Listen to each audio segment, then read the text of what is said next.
Hi, I'm going to talk to you about the sport of fencing. Fencing is basically the sport of swordsmanship, and so you use the swords. And in épée fencing, which this is the épée, you have the common equipment, which is your mask, your jacket, the knickerbockers, and your glove.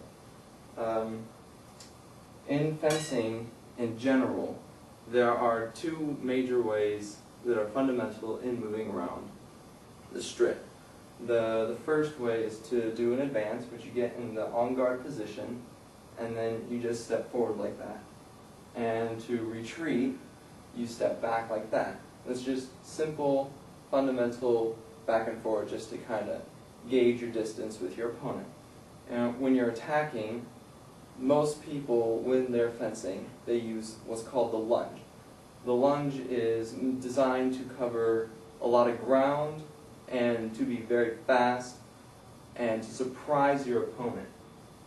And so, with your weapon in hand, you start out like this, and in a basic lunge, you want to move your hand first, because when you're facing this way, it's hard to see that movement. But it's easy to see this movement, and that's a typical indication of a lunge. So if I did that first, they would know, oh, I'm going to lunge. I need to get out of distance.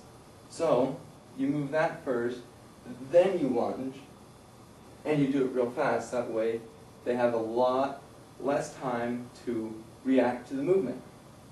So the proper lunge goes as follows. And that is your typical lunge. And when you don't use a lunge, and when you don't use a lunge, and the person just simply extends their arm with the blade to attack, there are what's called parries. And a parry is designed to deflect the blade away from your body while keeping your blade still in line with your opponent's body. So the most common parry used in fencing, in épée fencing, is called the sixth position. And that's simply rotating the blade up like that, and nothing more. Just from here to here. Keeps your tip in line with your opponent, while the opponent's blade is deflected away from you like that. Just simply away, so it cannot go forward. And then from there, you can just simply extend. And typically you get the touch. There are also other parries, the fourth, and then second, seventh, and eighth. And all of these parries are designed to guard your body while still threatening your opponent. Now, when you're fencing and someone parries your blade, you do what's called a disengage. The disengage is designed to get out of the parry so that now you're on equal footing with your opponent. Because in the parry, as I mentioned, they stay threatening to you while you are no longer a threat to them. So a disengage is simply just kind of like draw a C in the air with the point of the blade.